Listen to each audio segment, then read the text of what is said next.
The agenda is adopted. In accordance with Rule 37 of the Council's Provisional Rules of Procedure, I invite the representatives of Denmark, Lithuania, Poland and Ukraine to participate in this meeting. It is so decided. In accordance with Rule 39 of the Council's Provisional Rules of Procedure, I invite the following briefers to participate in this meeting. Mr. Miroslav Janča, Assistant Secretary General for Europe, Central Asia and Americas, Departments of Political and Peace-Building Affairs and Peace Operations, and Ms. Edem Wasorno, Director of Operations and Advocacy, Office of the Coordination of Humanitarian Affairs. It is so decided. In accordance with Rule 39 of the Council's Provisional Rules of Procedure, I also invite Mr. Jean-Noël Ladois, Chargé d'Affaires ad interim, Delegation of the European Union to the United Nations, to participate in this meeting. It is so decided. The Security Council will now begin its consideration of item 2 of the agenda. I now give the floor to Mr. Miroslav Janča. Thank you, Madam President. Russia's invasion of Ukraine, launched in blatant violation of the UN Charter and international law, continues to inflict a heavy toll on the people of Ukraine.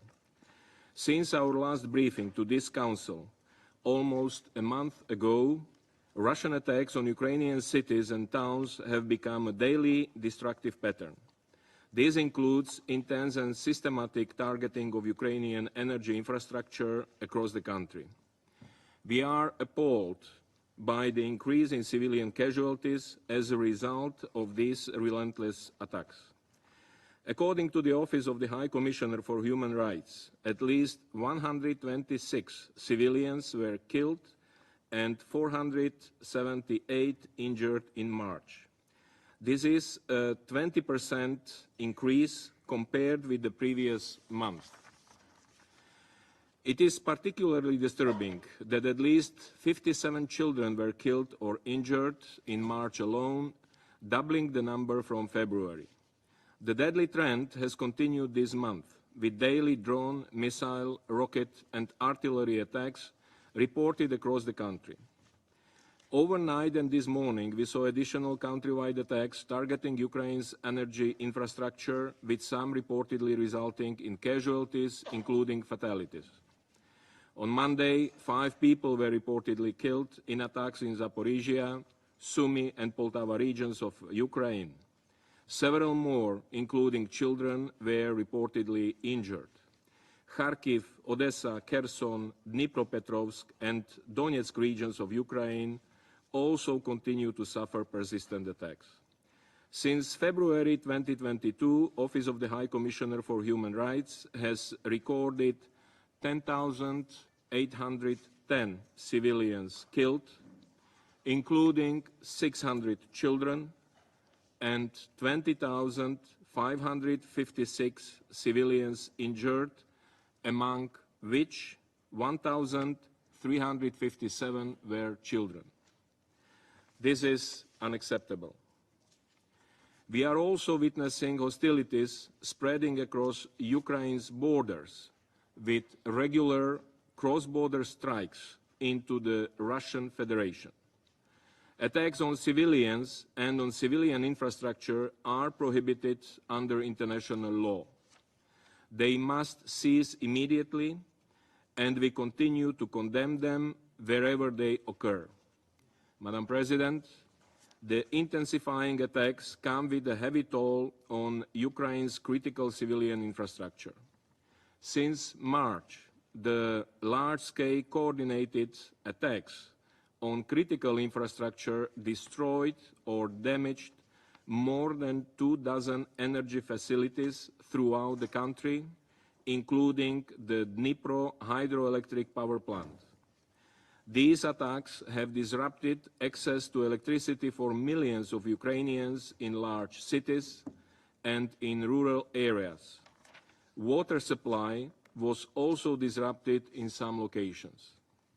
We are concerned about the humanitarian consequences given reports that the disruptions may last for many months due to the extent of the widespread damage.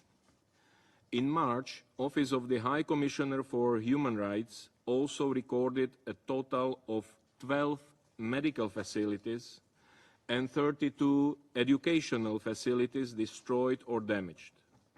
The Office of the Coordination of Humanitarian Affairs will brief in more detail about the humanitarian situation and the UN response in Ukraine. Madam President, in a disturbing reminder of the serious risks posed by this war, on Sunday, Ukraine's Zaporizhia nuclear power plant, Europe's largest and currently under the military occupation of the Russian Federation, was directly targeted in military action for the first time since November 2022. 3 people were reportedly injured in the attack. Subsequent drone attacks were also reported on Monday and Tuesday. According to the Director General of the International Atomic Energy Agency, these attacks represent a serious threat to nuclear safety and security of the Zaporizhia nuclear power plant and are a clear violation of the 5 basic principles of the International Atomic Energy for protecting the facility. We join Director General Grossi in his call for the immediate cessation of such inexcusable attacks to avoid a major nuclear accident. No one can benefit, neither militarily nor politically, from attacking nuclear facilities. Instead, the consequences of a nuclear accident, whether intentional or not, could be catastrophic to us all. Any action violating the basic principles that protect these sites must be avoided. Madam President, we welcome the renewal of the mandates of the United Nations Human Rights Monitoring Mission in Ukraine and the Independent International Commission of Inquiry on Ukraine. Monitoring and reporting on the scale of human rights violations is an integral part of steps towards accountability. It is therefore of utmost importance that these bodies can continue their crucial work to report on human rights and humanitarian law violations resulting from Russia's invasion. We continue to urge the Russian Federation to fully cooperate and grant access to the Office of the High Commissioner for Human Rights and independent monitors to areas of Ukraine it occupies. OHCHR continues to have a daily presence near frontline and in conflict-affected areas, which allows OHCHR to document first-hand accounts of the human rights situation. We continue to call for accountability for all violations of human rights, in line with international norms and standards. Madam President, the current trajectory of escalation of this war is a direct threat to regional stability and international security. Most of all, it is an existential threat to the people of Ukraine.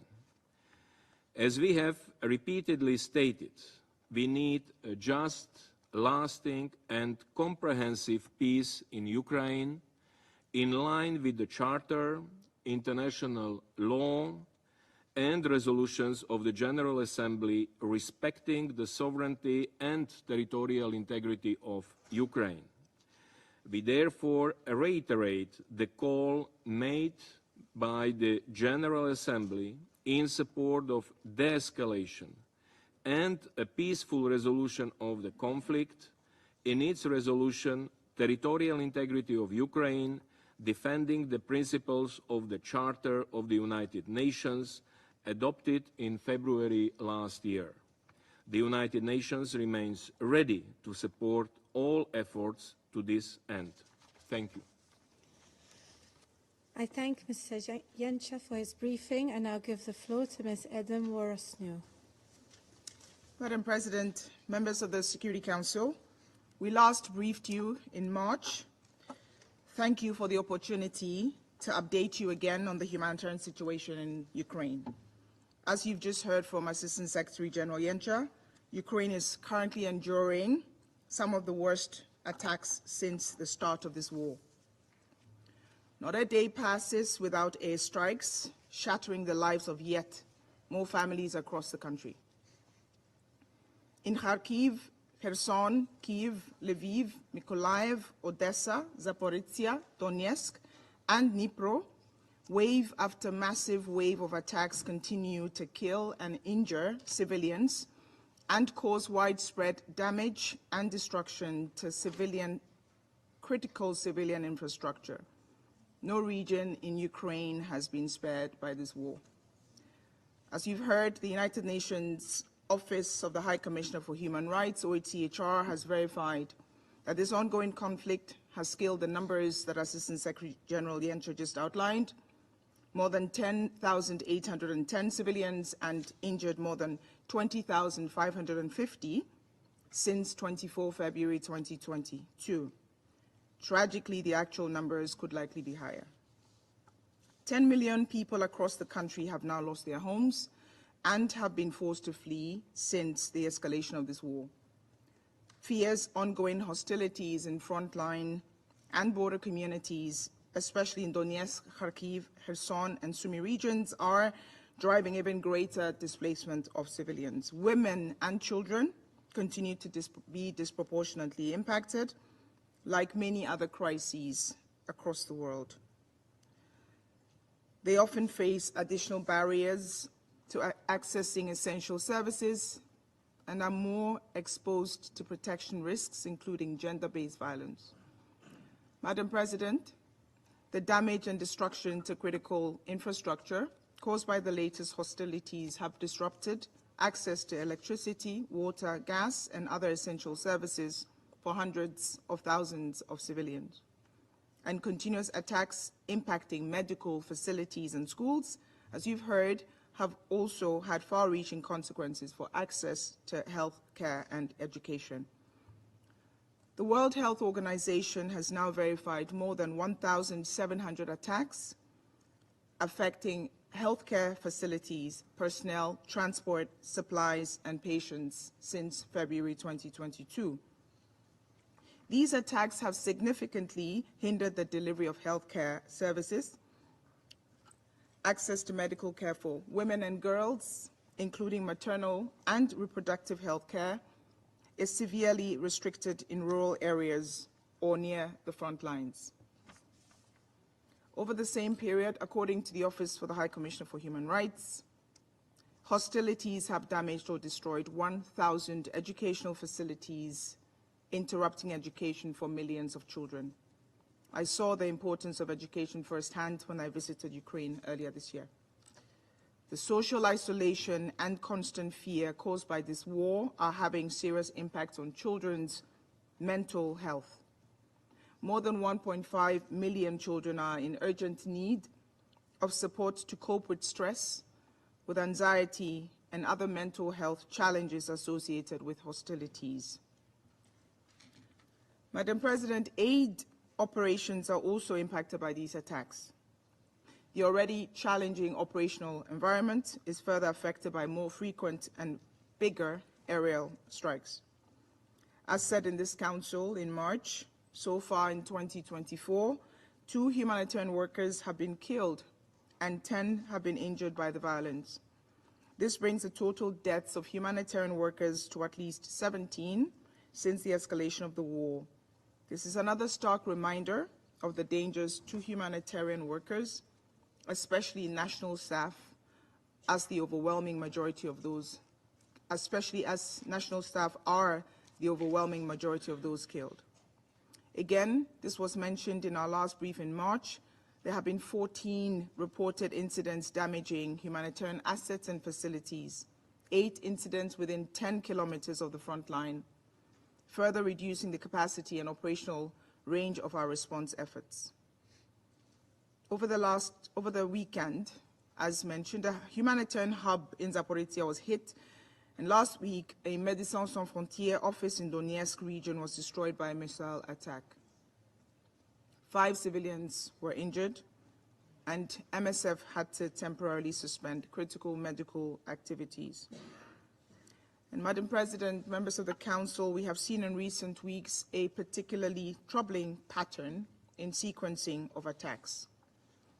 As first responders or aid services, emergency services, rush to the scene of attacks, a second wave of strikes target the same location, killing the wounded and causing the death and injury of first responders who have rushed to the scene to assist those in need. This clearly compounds the suffering of the wounded and incapacitates first responders, emergency workers. Attacks directed against the wounded and those helping them are prohibited under international humanitarian law. They are cruel, they are unconscionable, and they must stop. Madam President, as we have mentioned in previous Council briefings, lack of access is one of the most significant challenges operating in the humanitarian operations in Ukraine. We remain deeply concerned by the lack of humanitarian access to the parts of Donetsk, Kherson, Luhansk, and Zaporizhia regions occupied by the Russian Federation. At least 1.5 million people need humanitarian assistance in these areas.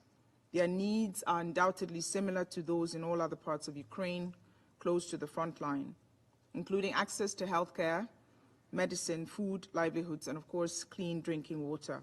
It is imperative under international humanitarian law that humanitarians be granted access as a matter of priority. The pattern of civilian harm in this conflict as a whole continues to be of grave concern, and it raises serious doubts about compliance with international humanitarian law. I want to recall that IHL requires parties to take constant care to spare all civilian and civilian objects throughout military operations. This includes protecting humanitarian personnel and assets, as well as infrastructure, essential for civilians' survival. IHL also requires the parties to allow and facilitate rapid and unimpeded passage of humanitarian relief for all civilians in need. Obstructions that leave the civilian population without the essential basic services to survive, these obstructions run contrary to this obligation. Madam President, the continuing attacks on Odessa, including the city's port infrastructure, are also of concern due to their impact on global food security.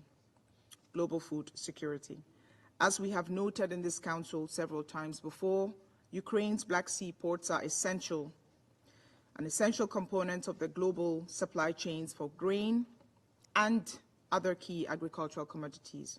Attacks on these ports threaten to undergo the progress made in stabilizing grain markets and bringing global prices down. With staggering levels of food insecurity persisting in parts of the world, safe navigation in the Black Sea and the protection and safe operation of ports and related civilian infrastructure must be assured. Madam President, distinguished members of the Council, I cannot underscore that the scale of humanitarian needs in Ukraine remains vast. As you know, more than 14.6 million people, 40% of Ukraine's population, require some form of humanitarian assistance. 56% of this number are women and girls. We are immensely grateful to the donors who have so far provided $541 million, or 17% of the $3.1 billion ask for the humanitarian response in Ukraine. This has enabled humanitarians to provide life-saving assistance to 3 million people in the first 2 months of 2024 alone, despite the deteriorating situation. It has also allowed the United Nations and its partners, many of them local organizations, to provide food, psychosocial support, services for survivors of conflict-related gender-based violence and sexual violence, and other supplies. But of course, more financial resources are needed urgently to sustain operations in this increasingly complex and dangerous environment. Madam President, the humanitarian community remains committed to do everything it can to support the people of Ukraine. But if hostilities continue to escalate, the already dire situation for millions of people in Ukraine and the challenges we face in responding to it will only deepen. Tolerating war is not normal. We urge the Security Council not to allow this war to grind on unchallenged and unresolved. It is causing unceasing death, destruction, hardship. Together, you must do everything within your power to ensure respect for the rules of war, pursue peace, and bring the suffering of the Ukrainian people to an end. Thank you. I thank Ms. Forreston for her briefing. I now give the floor to Council members who wish to make statements. I pass the floor to Ecuador. Thank you, Madam President. I wish to thank Mr. Miroslav Zienka and Ms. Idem Voshunno for their informative briefings. I also recognize the presence in this chamber of the representatives of Ukraine, Poland, Lithuania, Denmark and the European Union. Ecuador notes with concern the protracted crisis in Ukraine. We regret the reports received on the recent attacks against populated cities. These disproportionately affect the civilian population and serve to exacerbate the humanitarian situation in the country. It is particularly worrying to note the reports on the number of civilian victims in the first months of this year. These include tens of children. In addition, we have seen damage to critical infrastructure that has disrupted the provision of fundamental services such as electricity, water and gas supply, and that has affected hundreds of thousands of persons and worsened yet further still already difficult living conditions. According to UN Women, since the onset of the conflict, 3,238 women and girls have died. Another 4,872 have been wounded. Moreover, 56% of the approximately 4 million internally displaced persons are women. These constant attacks against women and their livelihoods cannot continue. My country appeals to all parties involved to act with the utmost restraint. It is vital that the lives of civilians be protected and that civilian infrastructure be protected too, in accordance with the principles and mandates of international humanitarian law, particularly those that demand that all parties to a conflict act with distinction, proportionality and precaution.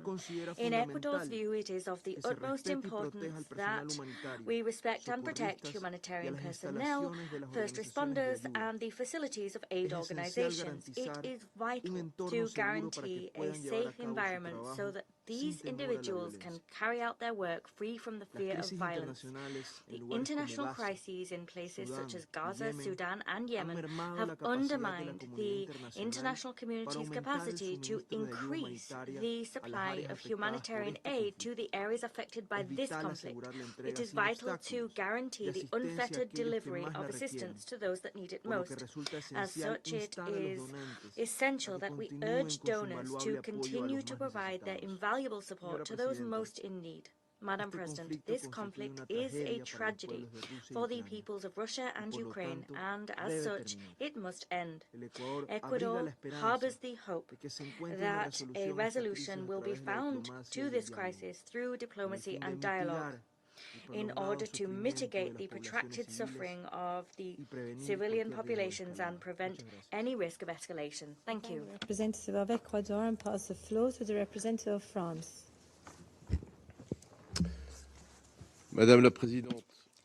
Madam President, I would like to thank Mr. Zienka and Ms. Vosornu for their briefings.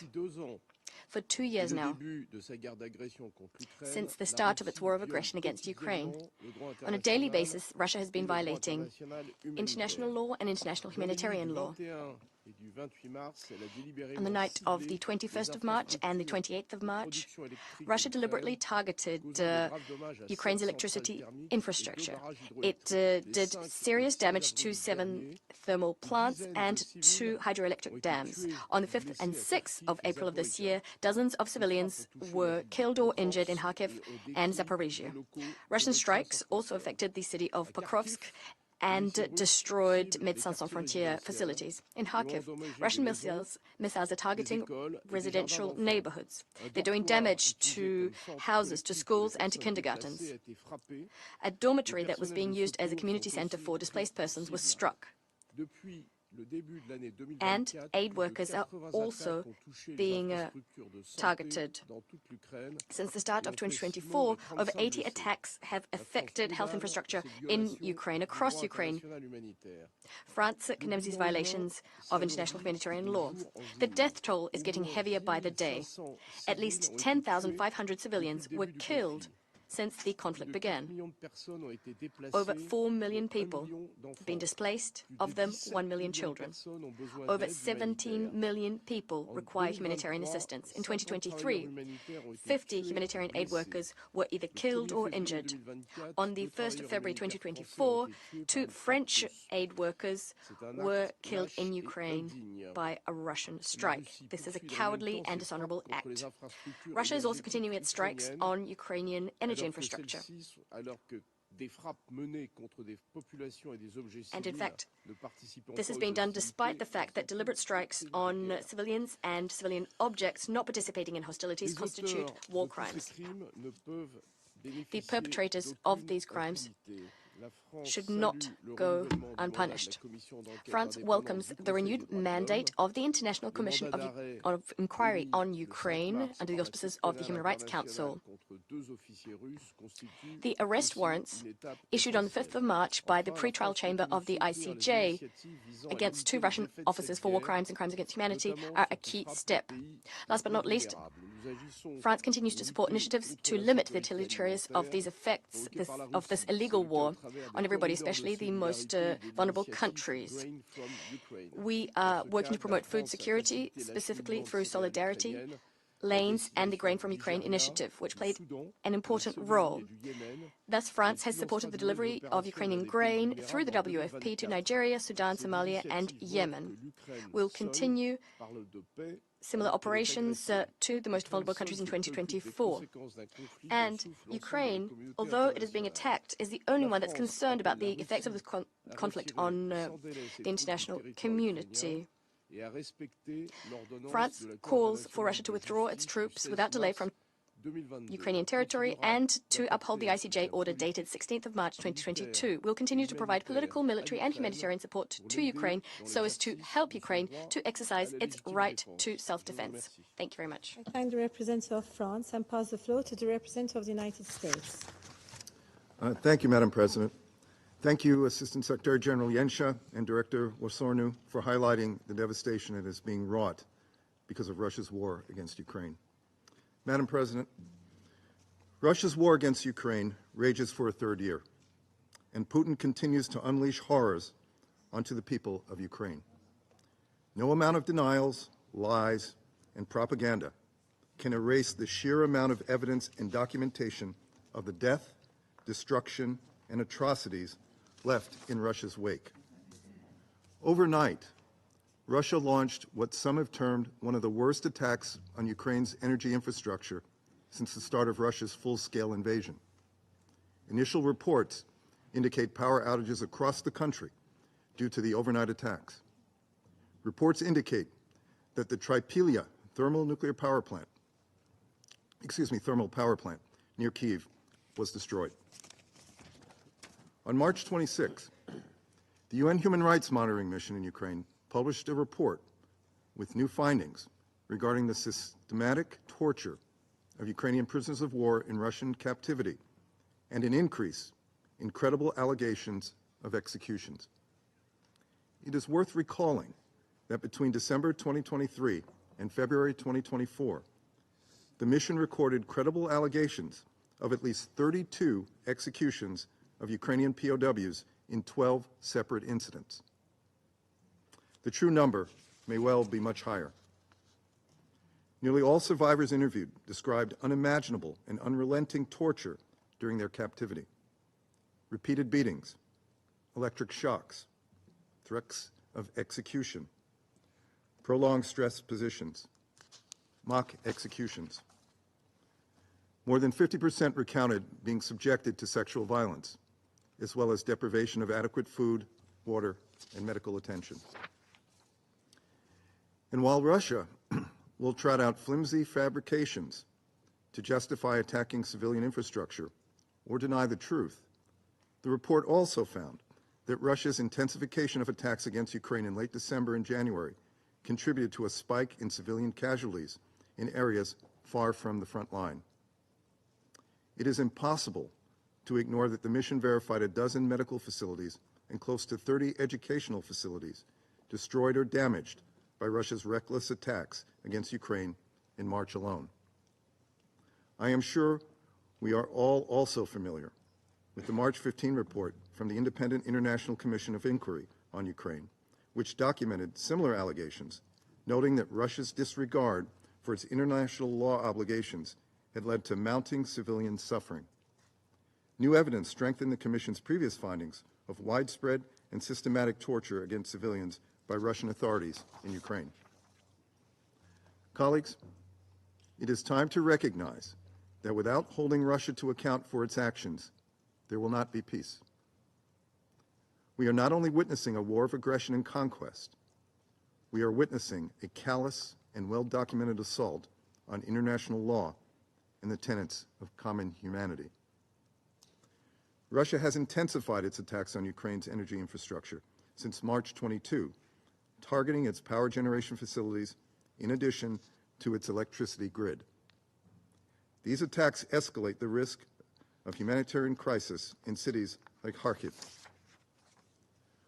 While the Kremlin attacks energy and agricultural infrastructure, attempting to destroy grain and food products and plunge the country into darkness, Ukraine remains resilient.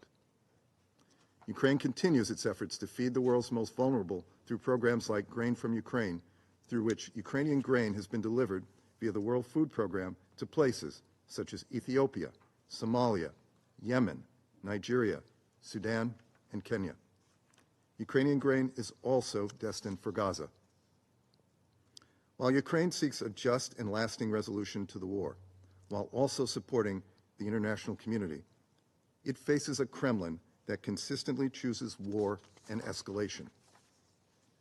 Russia brazenly procures ballistic missiles and other munitions from the DPRK in violation of UN Security Council resolutions. Fearing the mounting body of evidence against Russia, the Kremlin chose to obstruct the work of this council by utilizing its veto. By vetoing the resolution to extend the mandate of the panel of experts responsible for monitoring North Korea's and, in turn, Russia's violations of UN sanctions, Russia showed that it does not care about international peace and security. It only cares about itself, and reducing the number of independent reports showcasing Putin's destructive policies and actions. Madam President, the path forward is clear. Russia must cease its aggression and immediately and fully withdraw from all territory within Ukraine's internationally recognized borders. Thank you, Madam President. I thank the representative of the United States. I pass the floor to the representative of the United Kingdom. Thank you, President. I'd like to join others in thanking DPPA and OCHA for their informative briefings.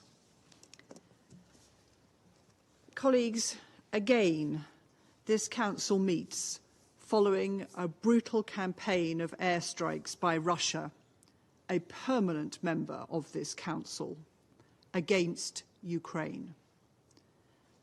Since the 20th of March, these attacks have intensified, with over 1,000 missiles, drones and guided aerial bombs dropped in 1 week alone. Dozens of civilians, including children, have been injured or killed in the last days alone. As a result of Russia's continued aggression, approximately 40% of Ukraine's population will need humanitarian assistance this year. I'd like to make 3 points. First, Russia is deliberately targeting energy infrastructure. Just this morning, Russia's strikes destroyed Trypillia power plant, one of Ukraine's largest providers of electricity and heat to civilians. Russia's attacks are leaving millions of people without power and water, cutting electricity to hospitals, threatening the Zaporizhia nuclear power plant, and delaying life-saving humanitarian operations. We urge Russia to immediately cease its targeting of civilian infrastructure and comply with its obligations under international humanitarian law. Second, since Russia's invasion, the international community has come together in support of the people of Ukraine. The UK has committed over £350 million in humanitarian aid since February 2022 to support the valiant efforts of the UN and international and local NGOs to help those people in the most dire humanitarian need. But millions of these people are currently living on the front lines and in Ukrainian territory illegally controlled by Russia, where Russia continues to deny humanitarian access. We urge Russia to heed the repeated calls of Council members to allow and facilitate rapid and unimpeded humanitarian access, so humanitarian aid can reach those who need it most. Third, Russian aggression in Ukraine is enabled by repression at home. The Russian authorities are curtailing freedoms of association, assembly, and expression. They also continue to disregard British national Vladimir Kara-Murza's declining health in Russian prison. On today, the second anniversary of Vladimir's arrest, we urge the Russian authorities to release him immediately on humanitarian grounds.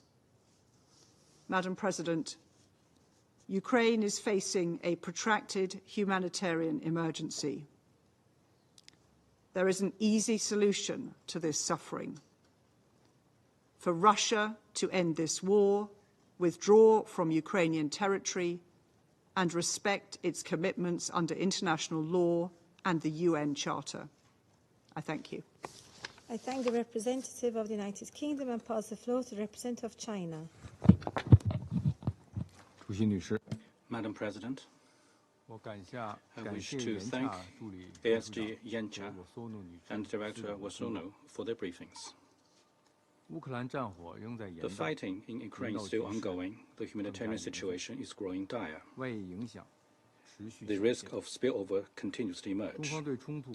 China finds the conflict getting complicated and protracted, a cause for concern. Continued fighting will only aggravate the suffering of the innocent civilians in Ukraine and bring more unpredicted risks and challenges to the region and to the world. There are no winners in conflicts or wars.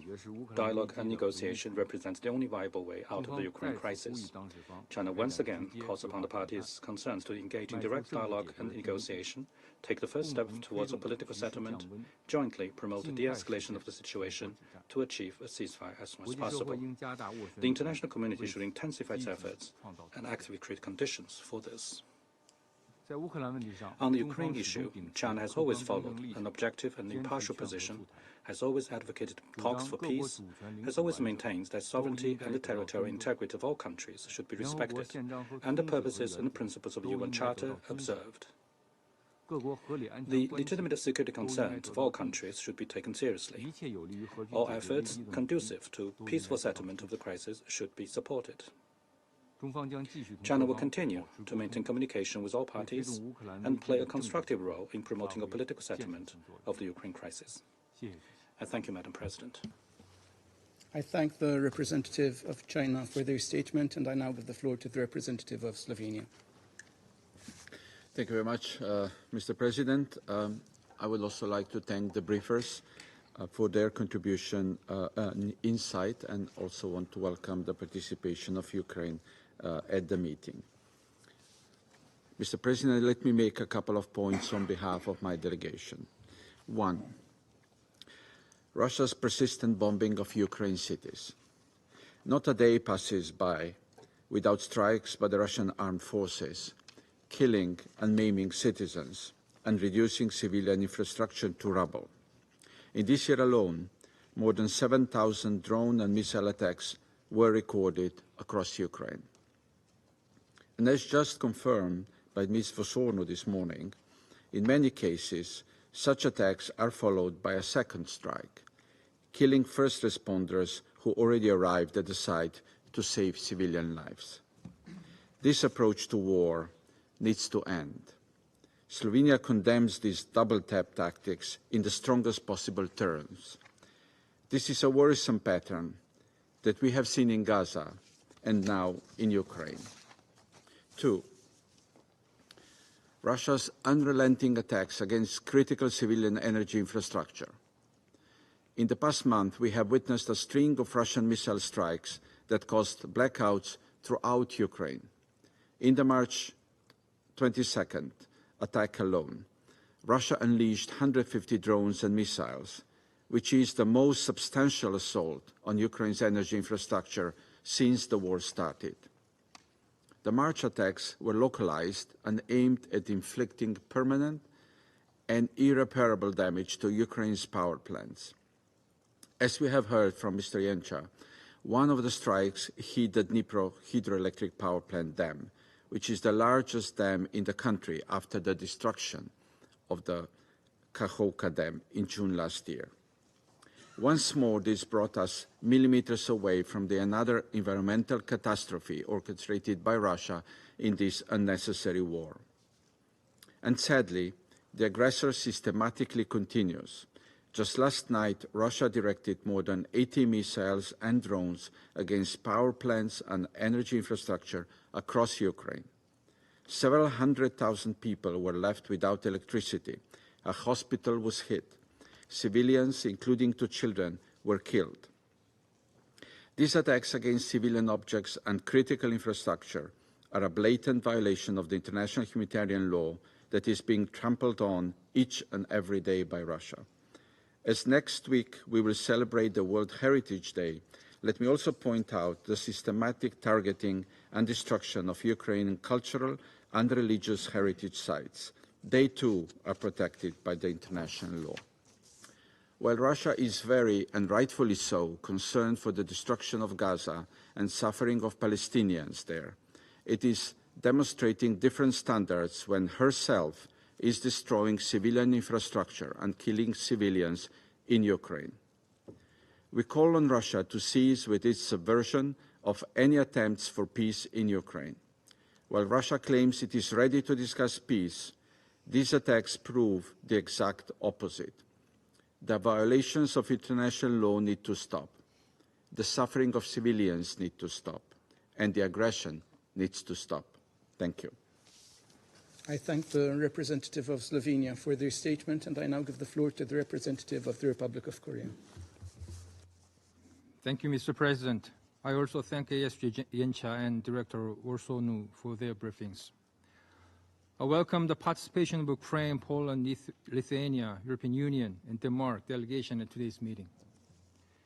It is truly deplorable that Russia's illegal invasion of Ukraine is amplifying indescribable human sufferings, despite the international community's repeated call to end it. ASG Janša and Director Vosorno updated the situation on the ground in terms of numbers of casualties. Sheer numbers will not fully describe the brutality of this unjustifiable war. However, let me again remind, these sheer numbers and wishes to call attentions to the alarming developments on the ground so that we understand how brutal this war is about. This month marks the second anniversary since the mass killing of civilians in the town of Bucha in Ukraine was revealed. Tragically, the war's cruelty did not stop there.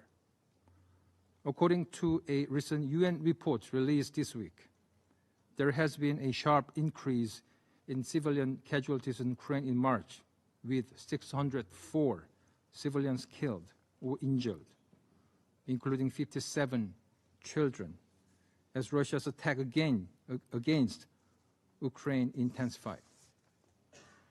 This adds to the already staggering number of casualties, more than 10,000 civilians killed, including nearly 600 children over the past 2 years. Now, WHO estimates that a total of 9.6 million people in Ukraine are at risk of living with a mental health conditions due to war-related traumatic experiences. Tens of millions of people have been made refugees in foreign countries or internally displaced, which is numerically unprecedented in Europe since the Second World War, ushering in long-lasting negative socio-economic impacts in the region. My delegation also wishes to shed light on attacks against the humanitarian workers and first responders, which intensified the cruelty of this war. Last year alone, it is reported that 58 workers from various countries were killed or injured in Ukraine, and 2 French aid workers were killed just last February during their humanitarian service.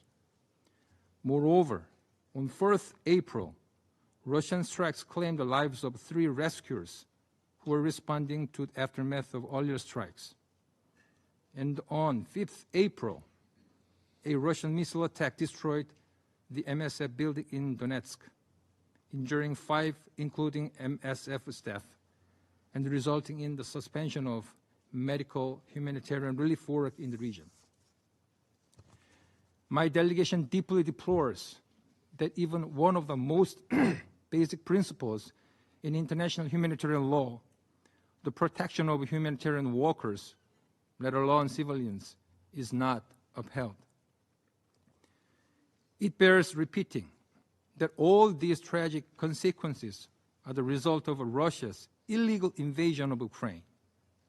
It is of grave concern that Russia keeps undermining international law and the UN Charter by continuing its brutal war against Ukraine. It is Ukraine in clear violation of Ukraine's sovereignty, political independence, and the territorial integrity.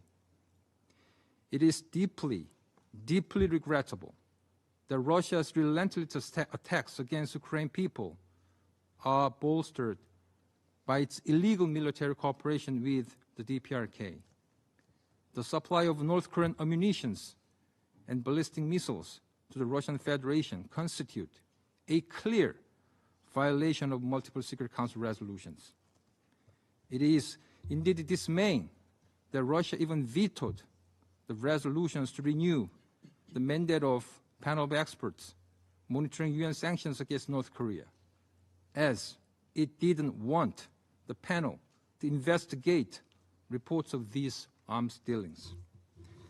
Mr. President, we reject Russia's persistent attempts to normalize its illegal invasions as a fait accompli. We also remind that human history has been on the side of justice. In this regard, it is our view that all perpetrators of war crimes in Ukraine, including killing, torture, rape, and other sexual violence, must be held accountable to prevent further atrocities. All violations in this war will be rectified one way or another, as the international community has been thoroughly recording such crimes since the beginning of war. My delegation reiterates our call on Russia, again, to withdraw its military forces from the territory of Ukraine within internationally recognized borders, as this is the only way to achieve comprehensive, just, and lasting peace in Ukraine in line with the UN Charter. The Republic of Korea will continue to stand in solidarity with Ukrainian people until they achieve just and lasting peace in their lands. We will also remain on the side of justice, the rule of law, and the UN Charter. I thank you. I thank the representative of the Republic of Korea for their statement, and I now give the floor to the representative of Guyana. Thank you, Mr. President. I thank ASG Yencha and OCHA Director, Ms. Wosornu, for the updates provided, and welcome the participation of the representatives of Ukraine, Lithuania, Denmark, Poland, and the European Union in today's meeting.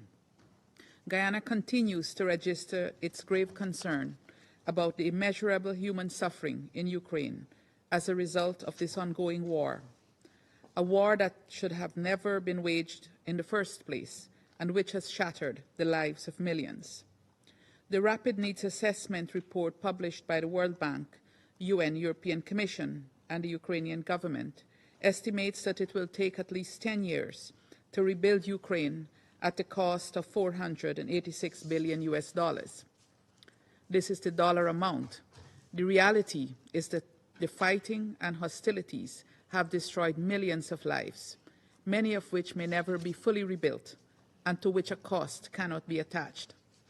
Since the start of the war, over 10,000 civilians have died, and more than 20,000 have sustained injuries. More than 6 million Ukrainians have been forced to live as refugees across Europe, while 3.6 million people are internally displaced. As alarming as these figures are, they fail to capture the full impact of this war. Equally devastating is the fact that many of these attacks are being committed indiscriminately in populated areas, in clear violation of international humanitarian law. These attacks are damaging schools, medical facilities, houses, and other critical civilian infrastructure, with far-reaching consequences. Under international humanitarian law, these critical infrastructure are considered civilian objects and are meant to be protected from attacks during an armed conflict. Yet, despite the principles of international law, they continue to be targeted. The latest report of the Independent International Commission of Inquiry on Ukraine paints a very grim picture of the severe impact of the war, documenting many instances of violations. These include cases of torture, rape, and other sexual violence, and transfers of children.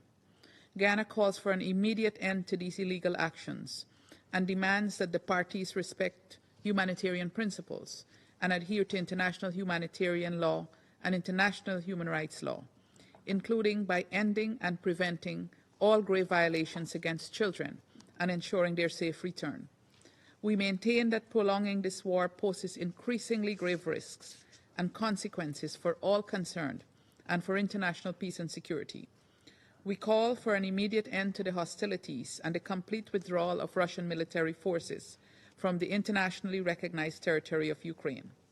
We also call for the parties to cease all human rights violations and to take all possible measures to prevent attacks against children and sexual and gender-based violence against civilians and prisoners of war. We further call for unhindered access to be granted to humanitarian workers in the occupied territories and urge the international community to scale up humanitarian support to Ukraine. In closing, we once again encourage the parties to commit to a serious political and diplomatic process toward ending the conflict and the continued engagement of the international community to this end. We welcome the peace initiatives announced by some UN member states and pledge our full support. I thank you. I thank the representative of Guyana for their statement, and I now give the floor to the representative of Japan. Thank you, Mr. President. I thank Mr. Yencha and Ms. Wosornu for their valuable briefings. We have been witnessing too many blatant violations of the UN Charter by Russia for more than 2 years, resulting in countless innocent civilians suffering. Waves of attacks conducted in the unprovoked war of aggression against Ukraine have not only killed and injured innocent people, but also have been worsening the entire humanitarian situation on the ground.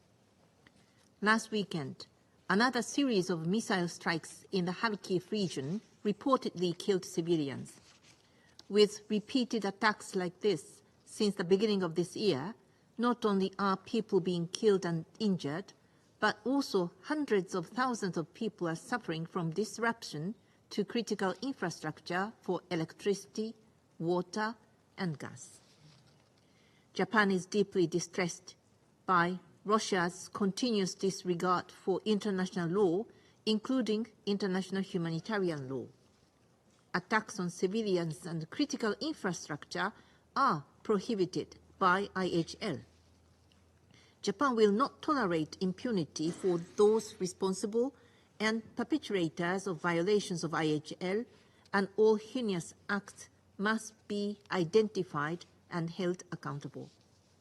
Mr. President, Japan is deeply concerned that there have been continuous attacks on hospitals and schools in Ukraine in particular, as we heard from the briefers. In 2023, the UN recorded more than 300 attacks on hospitals and schools in Ukraine, which is among the highest record worldwide. Nearly 1/4 of the attacks on healthcare facilities in the world from January to March this year happened in Ukraine. In 2024 alone, within only 3 months or so, more than 90 schools in Ukraine have already been damaged or completely destroyed. The UN humanitarian coordinator in Ukraine, Ms. Denise Brown, called on the international community not to accept the normalization of the war. We loudly echo her call. We must not grow used to this horrific situation.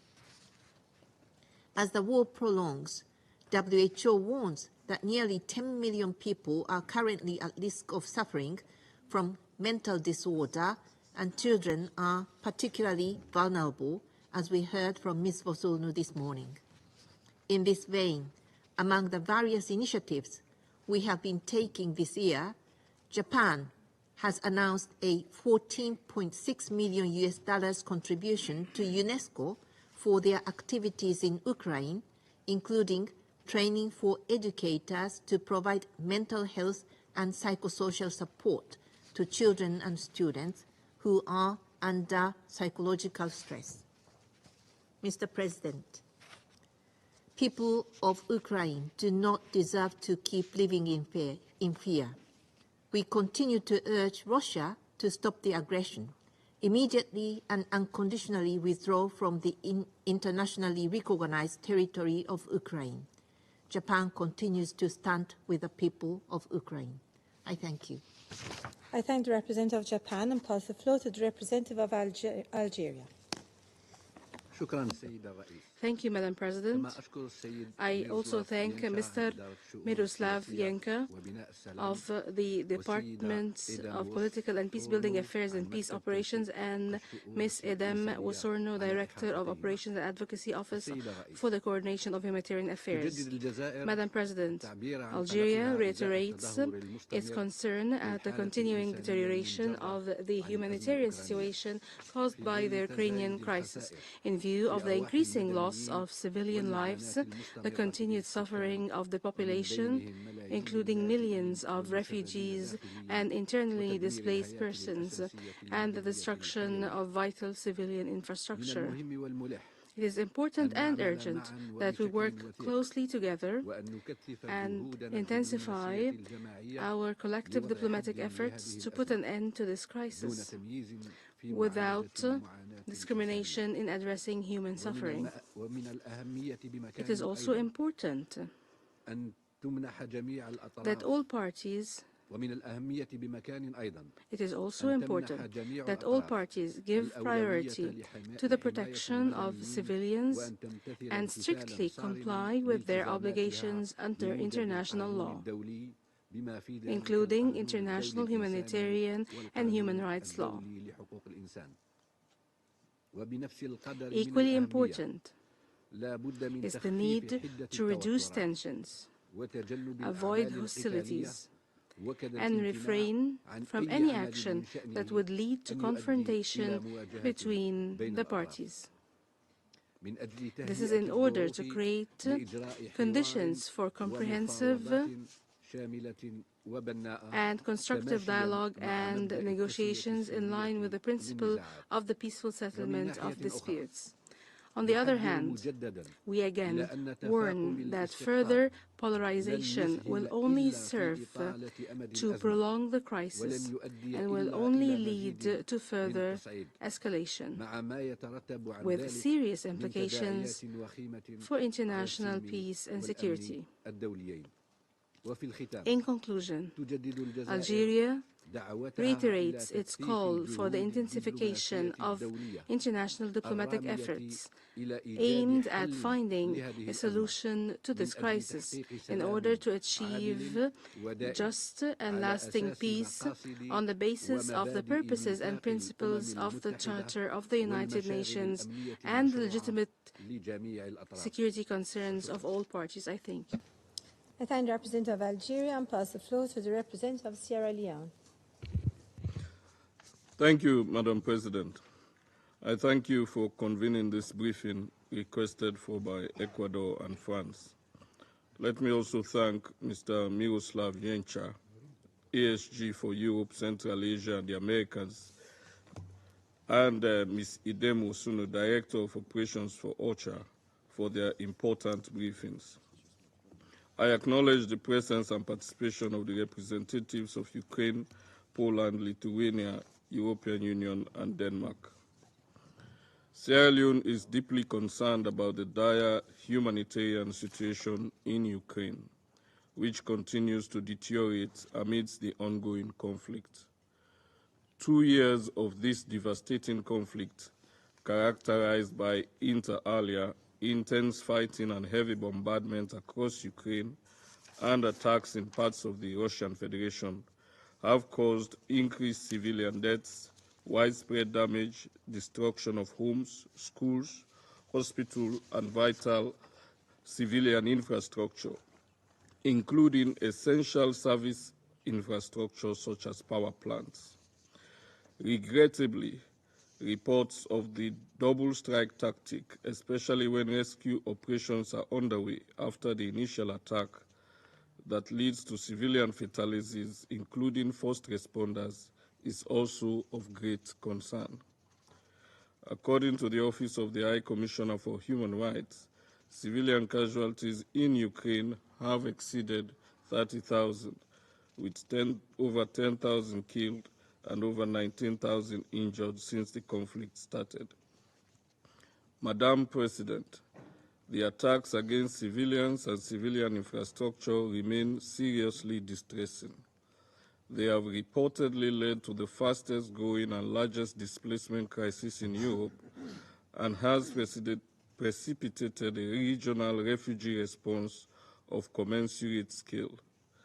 The recent airstrikes and missile strikes in Kyiv, Odessa, and Kharkiv have resulted in destruction of energy infrastructure, disrupting electricity supplies and forced evacuations, exacerbating the already challenging circumstances faced by the affected population. The UNHCR also reports that approximately 10 million people have been forcibly displaced by the war as at March 2024, including 3.7 million internally displaced and 6.4 million refugees who have fled abroad. OCHA has reported that there are now over 17 million people in dire need of humanitarian assistance, including approximately 10 million forcibly displaced, 3.3 million people living in frontline communities, grappling with severe shortages of resources and under constant bombardment. As hostilities along the front line continue to hamper humanitarian organizations' ability to deliver aid and services to people impacted by the conflict, Sierra Leone urges the parties to the conflict to comply with their obligations to protect civilians and allow unhindered access of humanitarian personnel and aid to reach people in dire need. Children have not been spared from the brunt and severity of the conflict. Allegations of gross violation of the protection measures for children during armed conflict have been reported. Such reported violations have the potential to impact in the long term the mental health and well-being of children. With over 1,500 attacks on and destruction of healthcare facilities verified by the WHO since February 2022, nearly half of health centers have been rendered non-functional in some parts of the east and south of Ukraine. In addition, millions of children have been exposed to increased trauma and mental health issues. Furthermore, the attacks on schools have had significant impact on education, with almost half of all educational institutions damaged or destroyed in the Kharkiv and Kherson regions, and a staggering 80% in Donetsk, as reported. Across the country, it is reported that only 1/3 of children are attending classes entirely in person, while 1/3 are learning through a mix of in-person and online approaches, and another 1/3 are fully learning online. These varied forms of learning have created a tiered system, with some students accessing a more wholesome education than others. This has serious implications for the educational future of Ukraine. Additionally, the International Organization for Migration has verified the destruction of residential buildings, which has left nearly 720,000 people in the worst affected parts of Ukraine with no access to adequate and safe housing. In Kherson, for example, nearly 30% of people live in damaged buildings. Sierra Leone reiterates that all attacks against civilians and civilian infrastructure are prohibited under international law. We call on all sides to ensure compliance with applicable international law, including international humanitarian law. In light of the scale and complexity of the humanitarian crisis in Ukraine, Sierra Leone further calls upon the international community to step up its financial assistance and resources to address the pressing needs of IDPs and refugees, enhance living conditions, and ensure access to essential services. We commend the efforts of humanitarian aid agencies for dramatically expanding the humanitarian operations over the past 2 years to respond to the growing and deteriorating needs that followed the escalation of the conflict. We applaud the efforts especially of UNHCR and its partners for providing immediate support, including psychosocial assistance and emergency shelter to those in need. Madam President, in February 2024, in a bid to support Ukraine's recovery efforts, an updated joint rapid damage and needs assessment undertaken jointly by the World Bank, Government of Ukraine, the European Commission and the United Nations, and supported by other partners, was released. This report revealed that the reconstruction and recovery in Ukraine would cost $486 billion over the next decade. This figure is up from $411 billion estimated a year ago. The target set for 2024, encompassing various forms of assistance, protection services, and socio-economic inclusion, and underscoring the magnitude of the crisis. As we navigate the complexities of the conflict in Ukraine and its grave humanitarian consequences, we call on all involved parties to actively pursue a peaceful resolution of the conflict. We continue to call for meaningful steps to be taken towards the immediate cessation of the hostilities and the parties to the conflicts to engage constructively in good faith with a view to finding a political and diplomatic solution as envisaged in Article 33 of the UN Charter. Let me conclude, Madam President, by reiterating our call for the full respect of the national sovereignty and territorial integrity of Ukraine within its internationally recognized borders. I thank you. I thank the representative of Sierra Leone and pass the floor to the representative of Switzerland. Madam President, I thank Assistant Secretary General Mr. Miroslav Jenka and the Director of Operations and Advocacy Division in OCHA for their briefings. The war in Ukraine should not be normalized. That was the call from Denise Brown, humanitarian coordinator for Ukraine, following new attacks in the city of Kharkiv, which forced children to attend school in underground bunkers. Going to school in underground bunkers is anything but normal. Putting yourself in danger while getting groceries, seeing your house rather destroyed by missiles, and fearing you might set off a mine while harvesting is anything but normal. And yet, for more than 2 years, this has been the reality for people living in Ukraine. The war has raged on for 25 months now. Switzerland reiterates that Russia must put an end to its military aggression against Ukraine. Some of the consequences for the civilian population are invisible. We've just heard about them. These include war, trauma, or damage to the social fabric. But visible realities speak for themselves. The humanitarian situation has further deteriorated since the beginning of the year. Switzerland condemns the increase in airstrikes and waves of mass attacks in recent weeks. These continue to hit populated areas, killing and wounding hundreds of civilians, including children. They also damage homes, health facilities, schools, and other civilian infrastructure. We must not grow accustomed to daily reports of new attacks and of increasing numbers of civilian casualties. These attacks must stop immediately. Hundreds of thousands of people have been deprived of electricity, water, and gas as a result of attacks on essential infrastructure. I would like to refer to last week's International Mine Action Day, and I bring up that event to underline the importance that Switzerland attaches to humanitarian demining in Ukraine. The vast majority of mine victims are civilians. The deadly legacy of mines and explosive remnants of war will remain dangerous for years, even decades, affecting even future generations and children that are not yet born today. With over 14.16 million people in need in Ukraine, the importance of humanitarian initiatives often left by women cannot be overstated. However, humanitarian personnel continue to face threats to their safety and lives. That was evidenced once again by last weekend's incidents when first responders suffered secondary strikes. A Médecins Sans Frontières office was also destroyed. We reiterate that humanitarian actors and medical personnel must not be attacked. Their mission must be respected and protected. Madam President, even war has rules.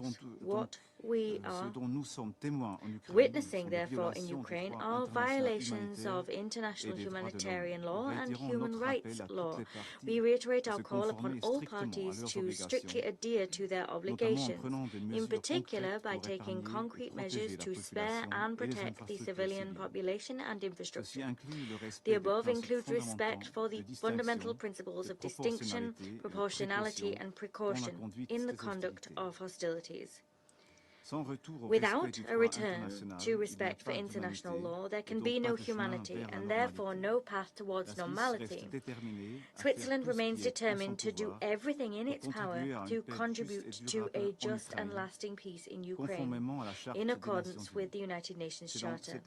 It is in that spirit that Switzerland will organize and host the first high-level summit on peace for Ukraine in June this year. I thank you. I thank the representative of Switzerland and pass the floor to the representative of Mozambique.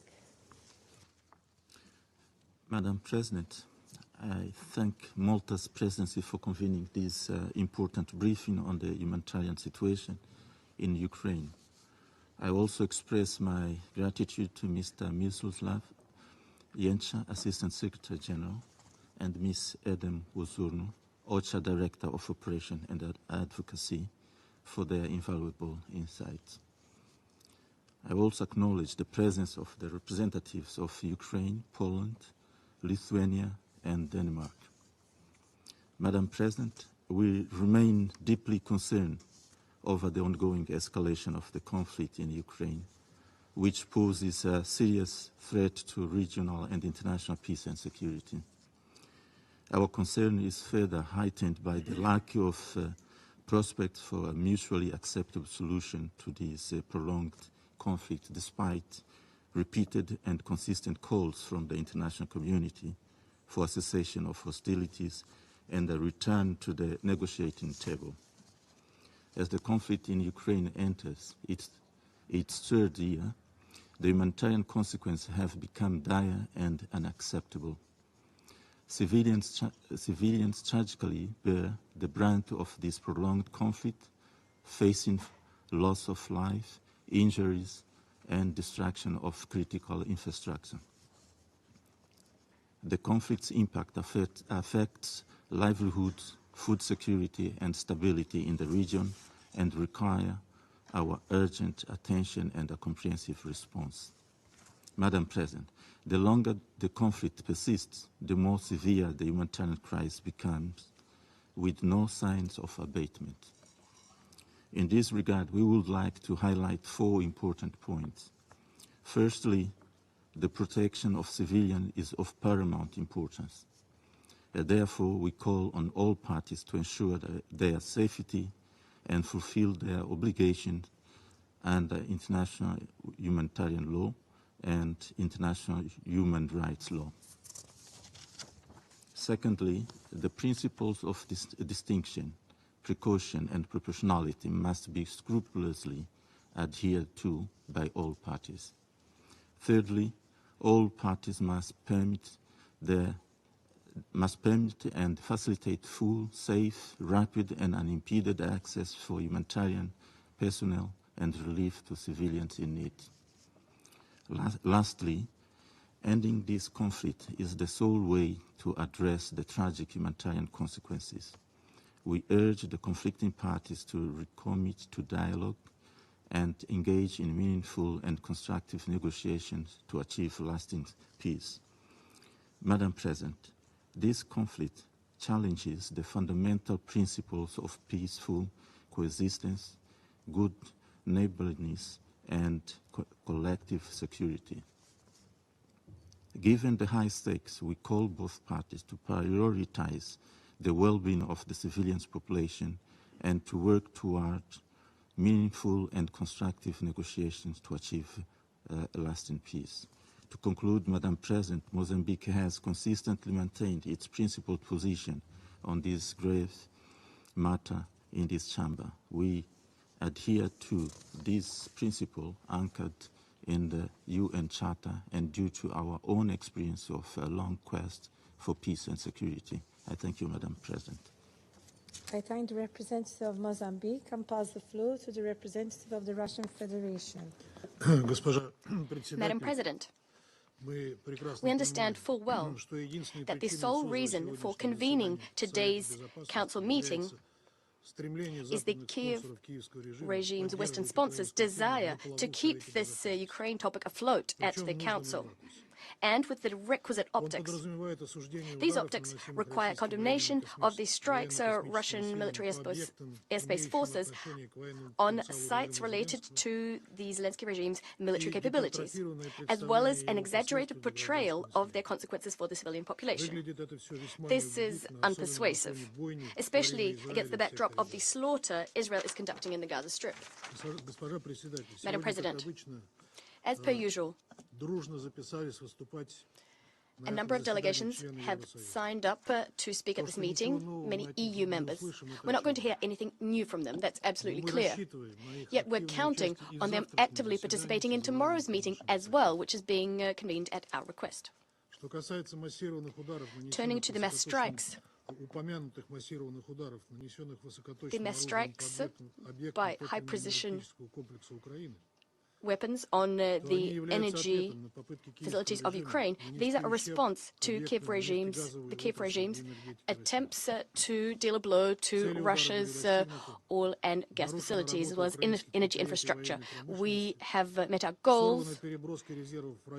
For instance, reserves can no longer be sent to where they need to go, as well as energy supplies. Those have also been disrupted.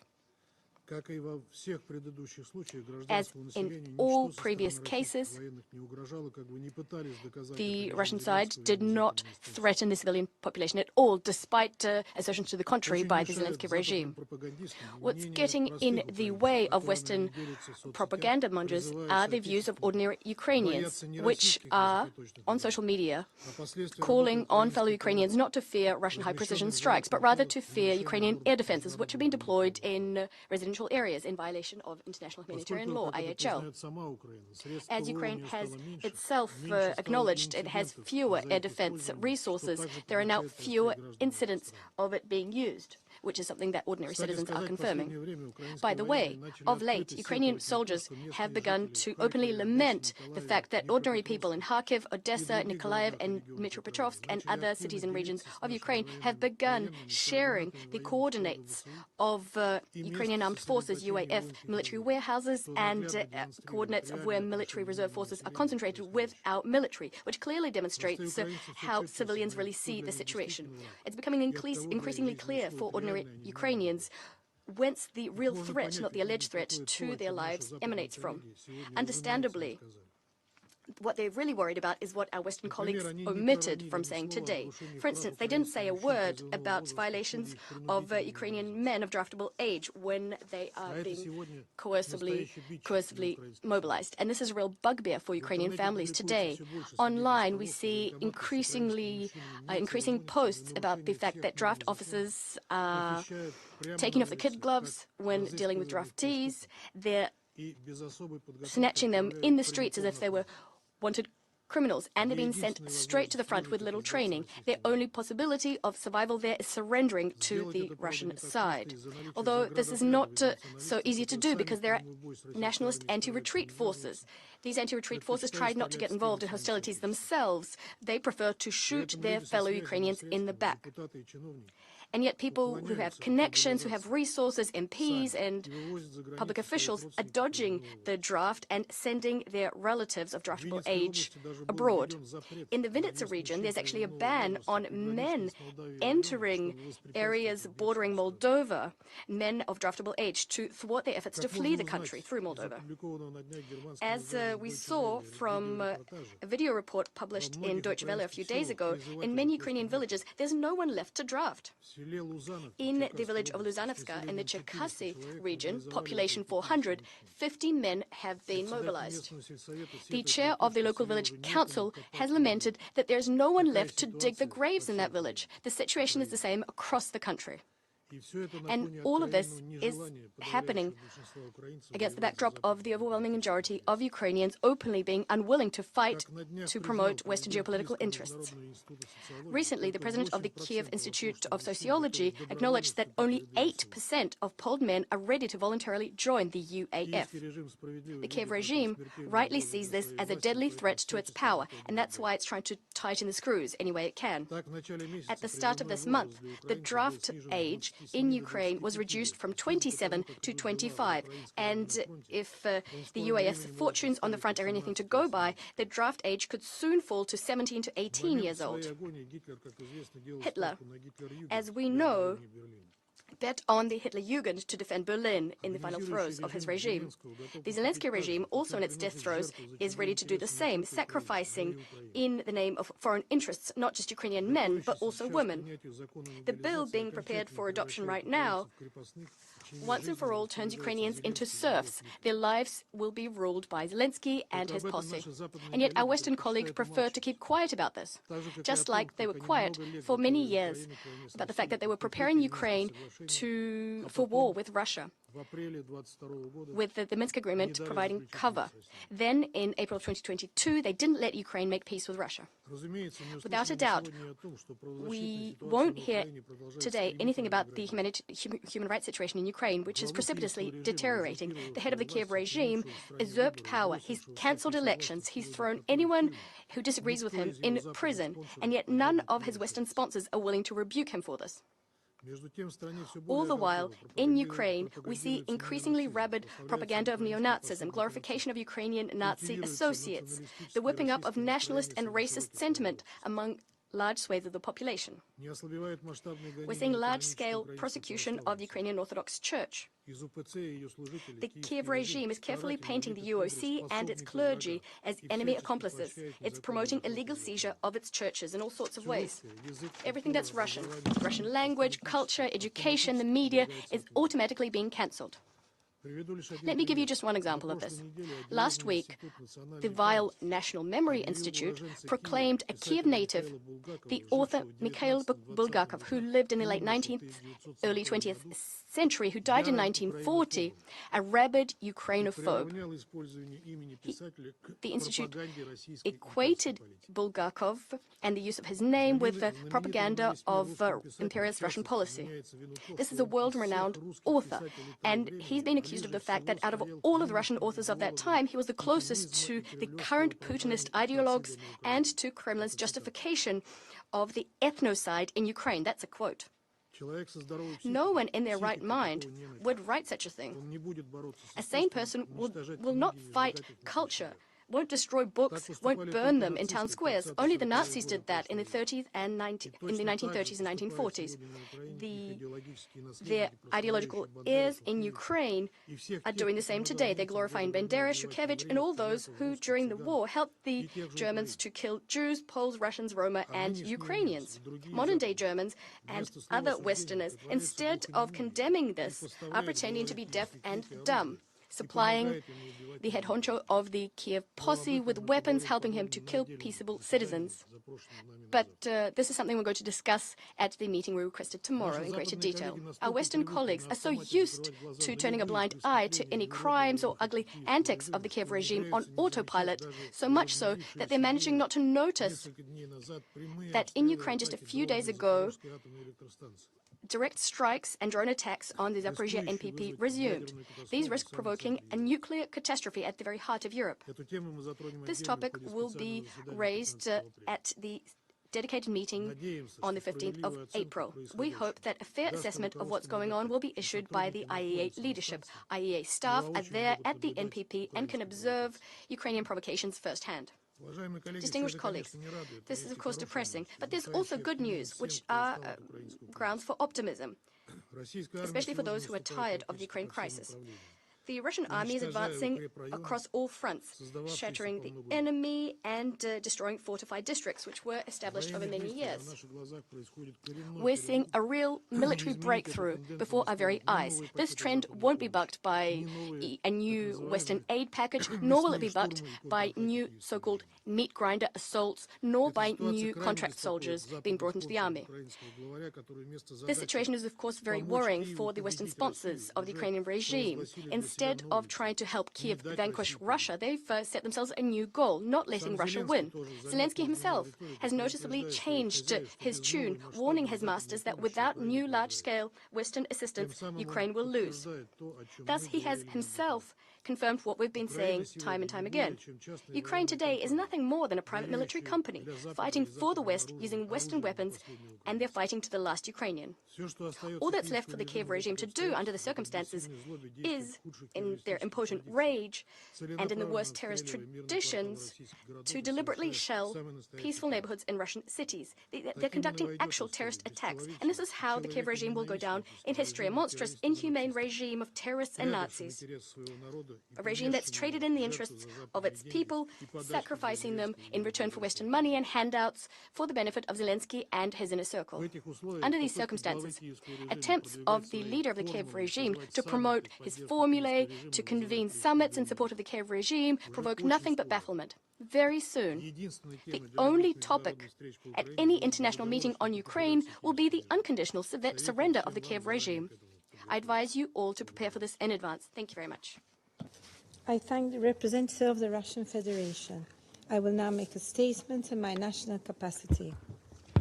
I begin by thanking ASG Yansha and Director Woroznu for their briefings. Malta condemns in the strongest possible terms the ongoing Russian aerial assaults on cities and critical infrastructure across Ukraine. Since the start of the aggression, Russian troops have damaged more than 120,000 civilian infrastructure facilities, including power plants, schools, hospitals, kindergartens, and numerous residential buildings, in clear contravention of international humanitarian law. During this month, we have continued to observe Russia's attacks on populated areas. On 5th April, the city of Kharkiv was severely hit once again, resulting in killed or injured civilians and damage to civilian infrastructure, including the electricity supply. Following another attack on Monday in Zaporizhia and Sumy, civilians were again targeted.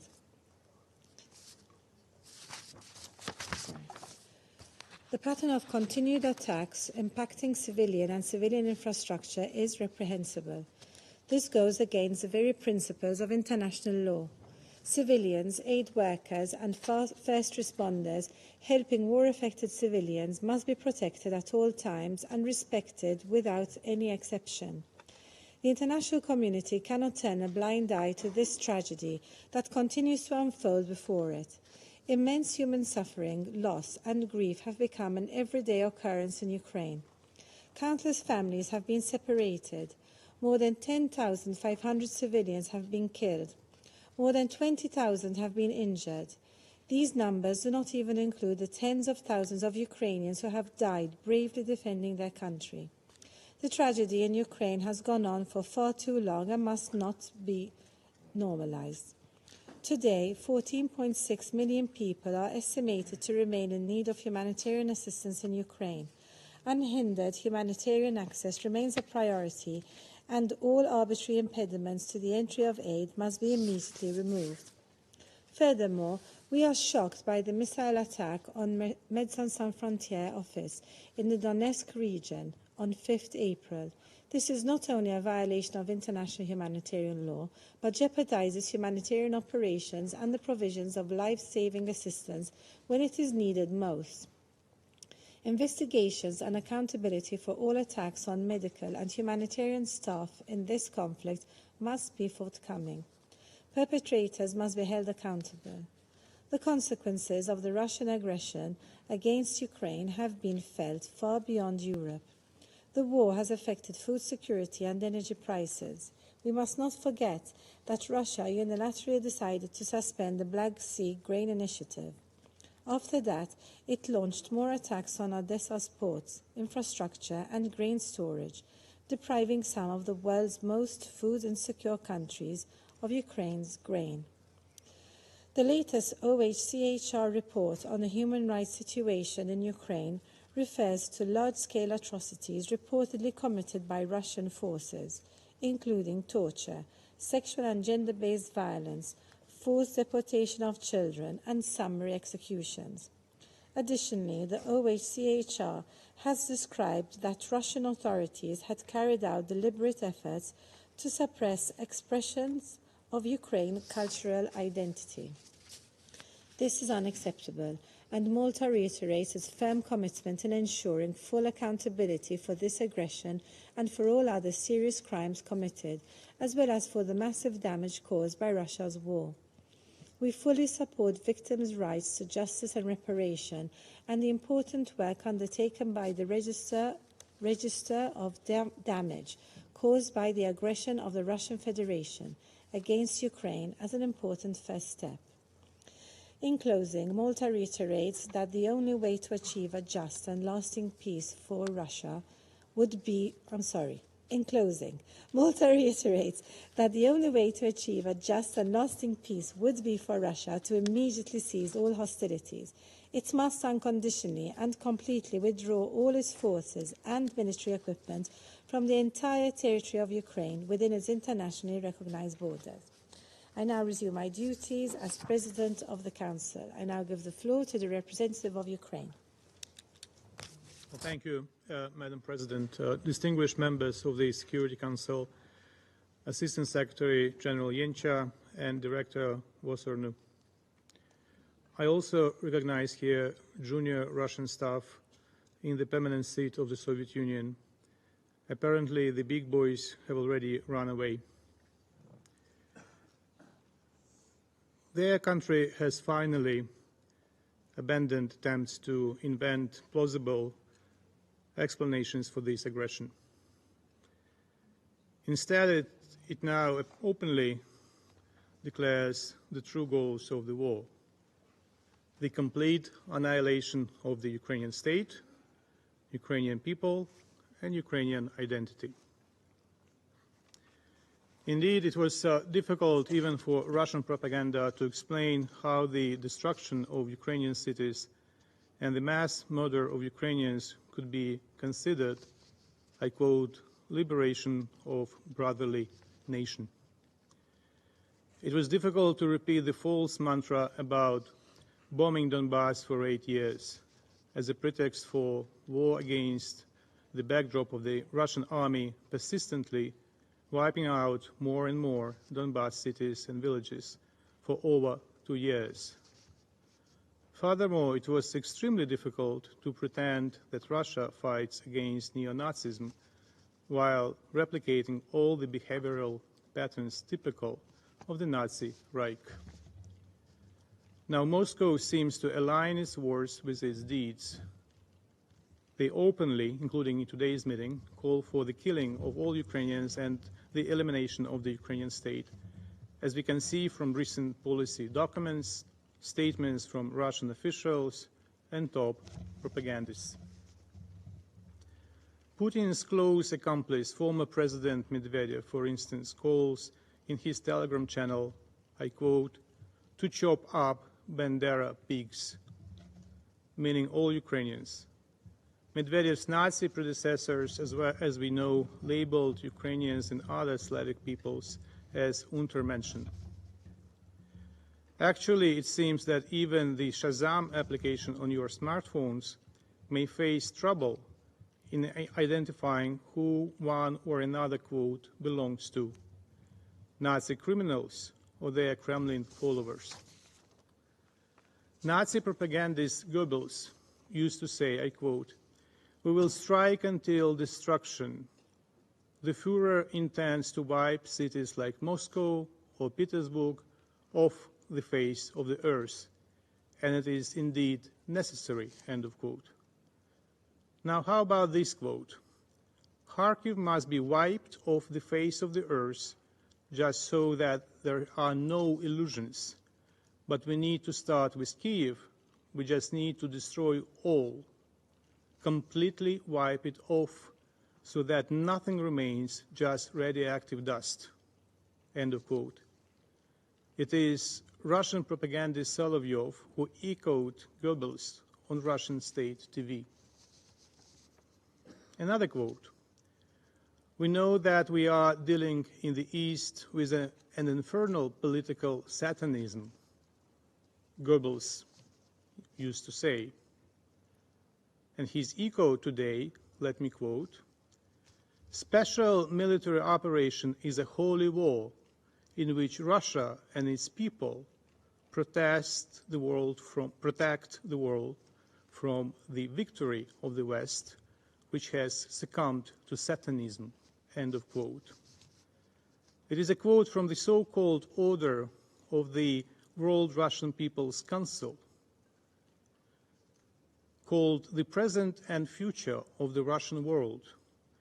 It is baffling that this structure, led by the head of the Russian Orthodox Church, has a special consultative status with the ECOSOC. What a disgrace for the United Nations to have such a consultant. In general, it often seems that Russian officials and propagandists use the Goebbels diary as their textbook.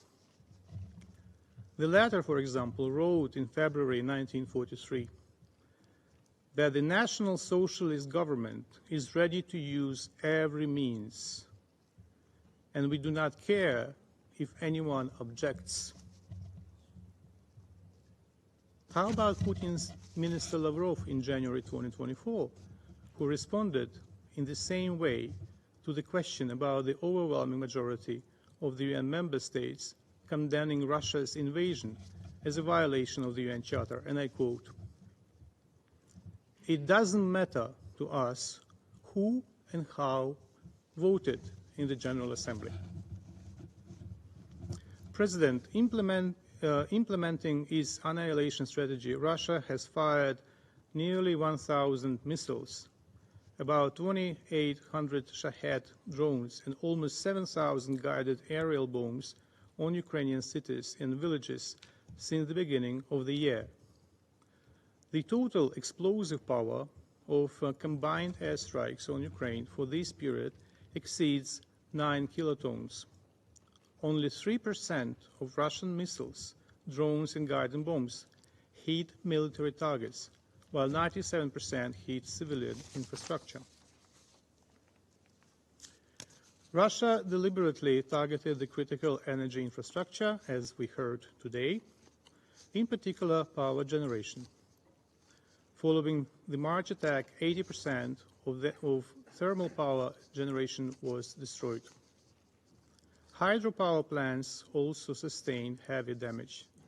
In particular, Russia targeted the Dniester HPP and the Kaniv HPP, indicating its intention to replicate the catastrophe they caused in Kakhovka last June.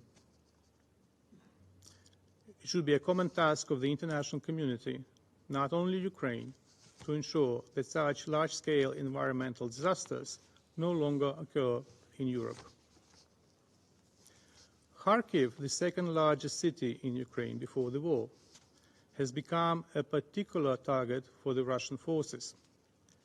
Russian state-affiliated expert Satan Alexander Sitin, who is the head of the so-called Center for Political Studies of Northern and Eastern European countries, openly admitted on a Russian federal TV channel that, I quote, "The capture or destruction of Kharkiv will have a painful, demoralizing effect on Ukrainian society.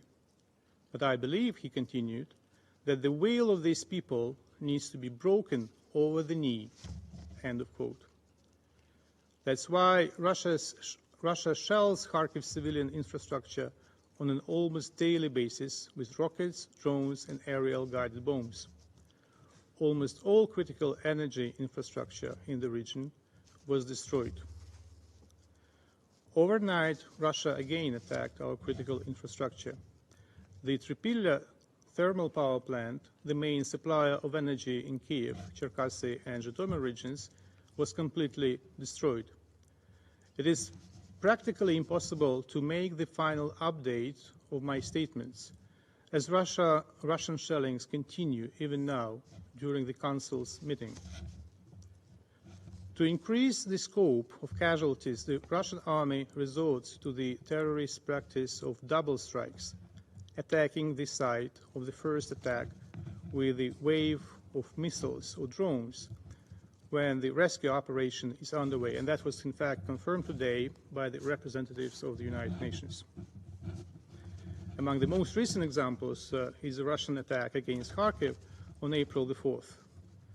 The first wave of drones hit multi-story residential buildings. As soon as first responders came on site, Russia attacked again. As a result of this attack, 4 people were killed, including 3 firefighters who rescued people from a destroyed building.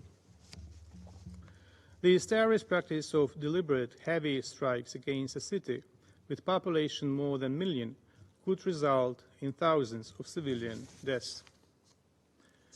Overall, such tactics are employed everywhere, from the border territories in the north to the Donbass and the south of Ukraine. After destruction of Avdiivka, Russia is now leveling the next city to the ground, Chasiv Yar. Odessa, Zaporizhzhia, Kherson, Mykolaiv, Sumy, Khmelnytsky, Lviv, and other regions also remain under constant attacks. The UN in Ukraine confirms the inhumane Russian tactics towards Ukrainian civilians, as follows from its March update on protection of civilians in armed conflict. The UN humanitarian rights monitoring missions in Ukraine verified that at least 604 civilians were killed or injured in Ukraine last month, a 20% increase compared to February. The mission was clear in its assessments that the March increase in civilian casualties was mainly due to attacks by the Russian armed forces using missiles and loitering munitions across Ukraine, and increased aerial bombardments near the front line. The rise of child casualties is even more disastrous as their number doubled from February. 57 Ukrainian children were killed or injured in March alone as a result, according to the UN mission, of the increased use of guided and unguided aerial bombs. President, we remain concerned over the atrocities towards Ukrainian POWs. On April the 7th, shocking new video footage appeared on Russian social media, showing Russian military personnel killing 3 captured unarmed Ukrainian servicemen in the Kherson region. In its latest report, covering the period from December 1st, 2023 to February 29, 2024, the Office of the High Commissioner for Human Rights documented a sharp increase in reports of executions of Ukrainian prisoners of war, reaching the number of 32 such executions, significantly more than in any previous period. Overall, Ukrainian law enforcement agencies are investigating 27 criminal cases regarding the execution of 54 Ukrainian prisoners of war by Russians since the beginning of Russia's large-scale invasion of Ukraine. This relentless wave of violence against Ukrainian POWs is substantiated by numerous credible sources, including reports verified by the United Nations. The findings of the International Commission of Inquiry on Ukraine confirm a consistent pattern of widespread and systematic torture carried out by Russian authorities in detention facilities. Furthermore, the refusal of Russia to grant access to POWs and civilian detainees to representatives of the UN and ICRC only adds to the urgency of the situation. We urge the members of the Security Council to prioritize this issue and to contribute to determining the most effective strategies to address and put an end to these blatant violations of international humanitarian law. President, Ukrainian law enforcement collected more than 9,000 documents on war crimes committed in Bucha and its outskirts. About 1,800 civilians were killed. Ukraine identified 146 servicemen of the Russian armed forces as suspects for war crimes committed in Bucha district, indicted 93 and convicted 19 Russian servicemen. And recently we marked the second anniversary of the liberation of Bucha. This liberation put a stop to the outrageous crimes committed by the Russian forces during the occupation of this city in March 2022. The Russian Federation continues to deny killings of civilians in Bucha, including through the Security Council platform. It is a cynical, although regular behavior of criminals denying their crimes, denying despite open source evidence, inspired satellite footage and findings of international mechanisms, including OHCHR, Independent International Commission of Inquiry on Ukraine, and OEC Moscow mechanism, have debunked Russian denials and confirmed that the killings took place weeks before the liberation. President, even if the Putin and Hitler regimes are not identical twins, they share the same toxic DNA. 80 years ago, almost a decade spent on appeasement resulted in a world war. The attempts to appease the new aggressor that we observed from 2014 to 2022 resulted in a full-scale war on the European continent. The lessons of history must be learned. If the Security Council had existed during World War II, would its members have sat at the same table with the Ribbentrops while the Nazis were destroying European cities and sending thousands of people to gas chambers? And yet, we now sit with modern reincarnations of the Ribbentrops. And we will again sit tomorrow at a propaganda show, and we will listen to new allegations against the country that defends itself and its people from elimination. And the Russian government and the Russian church will continue to declare through East Congo, mentioned earlier, that, I quote, "the entire territory of modern Ukraine should enter the zone of exclusive influence of Russia," end of quote. We do not need this mockery of diplomacy. What we really need is solidarity with Ukraine in exercising its inherent right to self-defense under the Article 51 of the UN Charter. What we really need is zero tolerance towards Russian crimes and a vision of peace based on the UN Charter. The vision endorsed by the General Assembly resolution on February 23, 2023, and developed within Ukraine's peace formula. The first peace summit will take place on 15th and 16th of June in Switzerland, and we invite all responsible nations to participate and to contribute to comprehensive, just and lasting peace for Ukraine and for the world. I thank you. I thank the representative of Ukraine for their statement, and I now give the floor to the representative of Poland. Mr. President, Excellencies, thank you for convening today's meeting, and thank you to the briefers for their detailed inputs. The international community needs constant reminding of the atrocities of the Russian aggression against Ukraine and of how it affects the global stability. Just a few days ago, there was the second anniversary of the liberation of Bucha. This once peaceful town will remain a dramatic symbol of Russian war atrocities committed since the very first day of the ongoing aggressions, as we just heard. It has been for 777 long days and nights that Russia, still a permanent member of the Security Council, has been blatantly violating the international law, including humanitarian law, acting against all major UN principles and undermining the global rule-based order. Its full-scale war against Ukraine has led to enormous humanitarian catastrophe and the largest refugee crisis in Europe since the Second World War.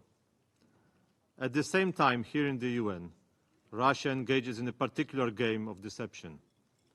While mercilessly shelling Ukrainian cities and critical civilian infrastructure, and using the shocking aggressive rhetoric of unconditional surrender of Ukraine, even today in this council, in the same time it hypocritically lectures others about the humanitarian conduct of war and protection of civilians. We simply must not tolerate such a trickery and duplicity. Russia's objective is clear: to divert international public opinion from the wrongdoings it commits in Ukraine. We deeply hope that, thanks to the meetings like today, it won't succeed. Mr. President, Poland is consistent in calling for the upholding of the principles of the UN Charter and international law, no matter which region or conflict is at stake. All civilian victims, including first responders and humanitarian workers, are tragic and regrettable. And we clearly call out these as instances of violations against international humanitarian law. But we also believe that it is imperative that all who rightly condemn such acts in one region must also demand from Russia, with the same urgency, to stop its atrocities in Ukraine. Looking for support in one's just cause should avoid making alliances with those who disregard international law and systematically apply double standards.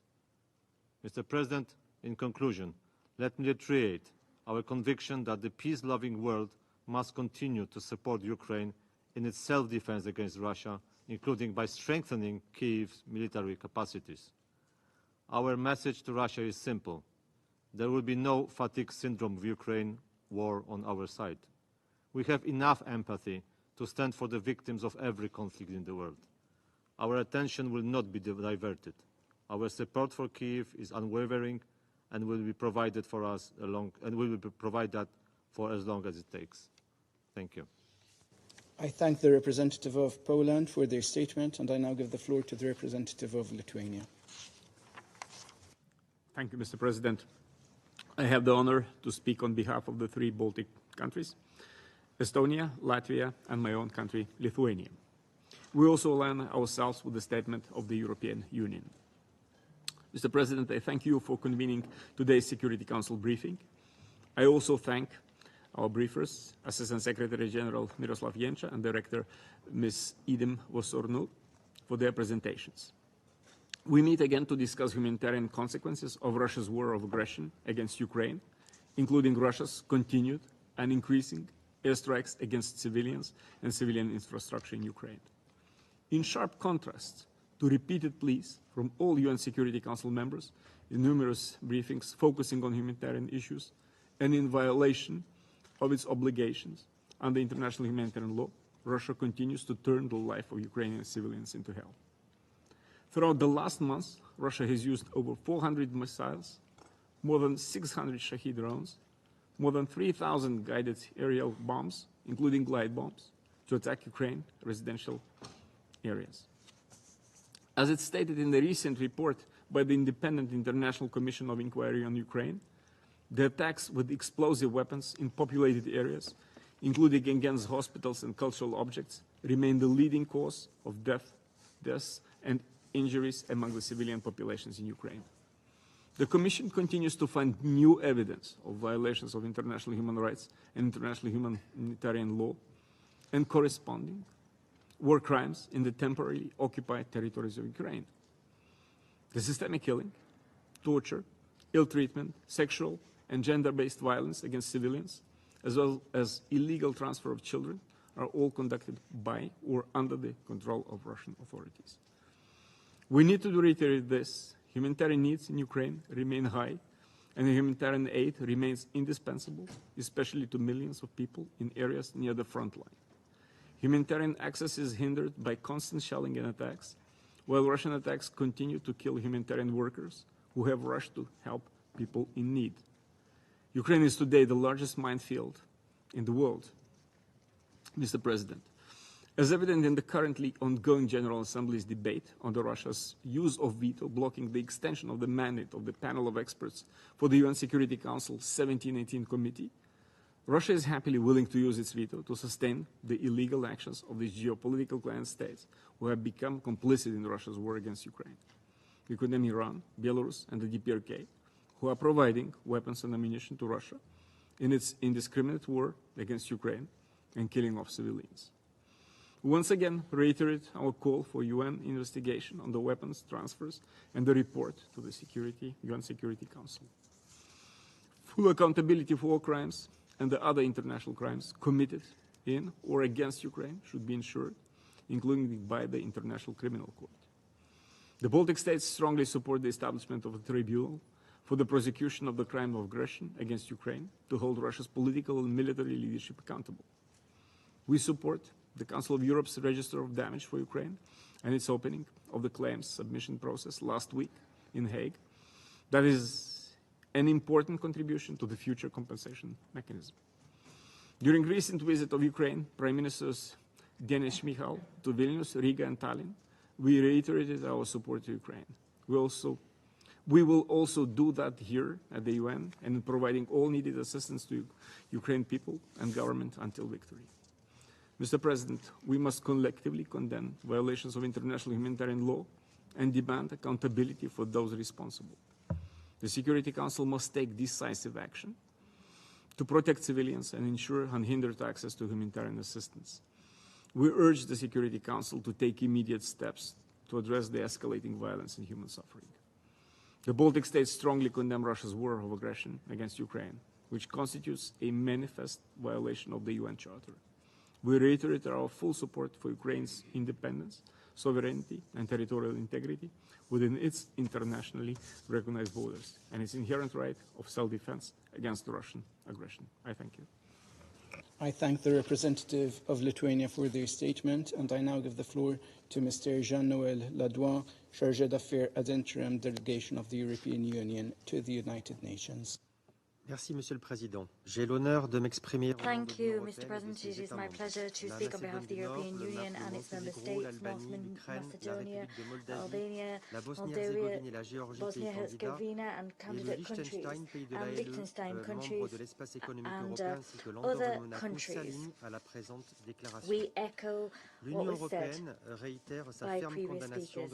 The UE reiterates its resolute condemnation of Russia's illegal, unprovoked and unjustified war of aggression against Ukraine. It constitutes a manifest violation of international law, including the UN Charter and the resolutions of the General Assembly. In recent weeks, Russia has intensified its attacks against Ukraine's energy infrastructure, launching its largest missile and drone attack since the beginning of its war. Russian attacks have led to over 30,000 civilian casualties, as verified by the UN Human Rights Monitoring Missions, and of course, major damage, including recently to the Dnipro hydroelectric power plant that has left more than 1 million Ukrainians without access to electricity or water. Such systematic airstrikes against civilian objects and critical infrastructure are unacceptable and must stop immediately. They add to the growing evidence of war crimes that was underscored by the Independent International Commission of Inquiry on Ukraine. Russia and its leadership must be held fully accountable for waging a war of aggression and for other of the most serious crimes under international law, as well as for the mass damage caused by its war. The EU is staunchly committed to ensuring full accountability for all crimes committed in connection with Russia's war of aggression against Ukraine, including victims' rights to redress and reparation and justice, as well as guarantees of non-repetition. We also condemn the military support for Russia's war of aggression provided by Iran, Belarus and the DPRK. We continue to urge all countries not to provide weapons and military equipment, including missiles or drones and other materials such as dual-use goods. We also call upon DPRK and Russia to uphold successive UN Security Council resolutions, which clearly prohibit any arms exports or imports involving the DPRK. According to the Ukraine Humanitarian Needs Response Plan, 14.6 million people are estimated to be in need of assistance across Ukraine. We're talking about a country, Ukraine, that before Russia's war of aggression was a breadbasket producing food for over 400 million people. EU member states have rallied to aid Ukraine. We've provided temporary protection to around 4 million Ukrainian refugees. We continue to provide humanitarian and civilian protection assistance to Ukraine. Since February 2022, the EU and its member states have provided more than 3.2 billion euros in humanitarian funding for affected civilians. Russia must enable full, safe and unhindered humanitarian access through front lines and must stop withholding aid from people in need in the areas it has temporarily occupied. It must uphold international human rights law and IHL. We wish to commend the brave efforts undertaken by humanitarian organizations and their personnel to deliver assistance despite this hostile environment. The humanitarian consequences of Russia's war of aggression against Ukraine are not limited to Ukraine. Russia's deliberate attacks on Ukraine's grain storage and export facilities, as well as its actions designed to hinder the freedom of navigation in the Black Sea, demonstrate that Russia continues to weaponize food and deliberately undermine global food security. I emphasize the importance of security, stability and freedom of navigation in the Black Sea. This is vital for sustainable food exports. Mr. President, the path towards a comprehensive, just and lasting peace involves the aggressor, Russia, immediately, completely and unconditionally withdrawing all its troops and military equipment from the entire territory of Ukraine and its respect for the sovereignty and territorial integrity of Ukraine in line with the decision of the GA. It must stop at once its continued systematic and brutal bombings of Ukraine and its people. I reiterate the EU's unwavering support for Ukraine's independence, sovereignty and territorial integrity within its internationally recognized borders. We continue to recognize its inherent right to self-defense in line with the UN Charter. The EU will continue to support Ukraine for as long as it takes. We invite partners across the world to join us in this endeavor. I thank you. Thank Mr. Ladois for his statement, and I now give the floor to the representative of Denmark. Thank you, Mr. President. I have the honor to speak on behalf of the 5 Nordic countries, Finland, Iceland, Norway, Sweden, and my own country, Denmark. The Nordic countries reiterate our condemnation of Russia's illegal, unprovoked, and unjustified war of aggression against Ukraine, in blatant violation of international law, including the UN Charter and the resolutions of the General Assembly. We call once again on Russia to withdraw its troops from the entire territory of Ukraine, within its internationally recognized borders and to cease all hostilities. Russia must stop its attacks against civilians and civilian infrastructure, including humanitarian actions. Such attacks are strictly prohibited under international humanitarian law. Russia must return the Zaporizhzhia plant to the full control of Ukrainian authorities and allow the unhindered access of the IAEA to the plant. And it must allow the safe and unhindered access of humanitarian actors to all areas in Ukraine, including those temporarily occupied by Russia. We deplore the environmental damage caused by Russia's illegal war of aggression in Ukraine. Extensive use of anti-personnel mines and cluster munitions has left about 30% of Ukraine's territory contaminated with unexploded remnants. The impact on Ukraine's ability to produce and export food is felt globally. Russia's deliberate attacks of granaries and attempts to block free navigation in the Black Sea further deepens global food insecurity. The Nordic countries support Ukraine's increased mine action efforts to lay the foundations for recovery and for reconstruction. We joined in widespread international condemnation of the military support provided by Iran, Belarus, and the DPRK to Russia's illegal war of aggression against Ukraine. By transferring weapons and ammunition to Russia, these countries have chosen to stand with the aggressor. Mr. President, we are gravely concerned by the mounting evidence of Russia's violations of international humanitarian and human rights law in Ukraine. The UN Commission of Inquiry and the Office of the High Commissioner for Human Rights have presented new evidence of sexual violence, summary executions, systematic use of torture, as well as forced deportation of Ukrainian children and other civilians in the temporary occupied areas of Ukraine. We continue to support all efforts to ensure full accountability for Russia's international crimes in Ukraine, including progress towards establishment of a special tribunal for the prosecution of a crime of aggression against Ukraine and a future compensation mechanism.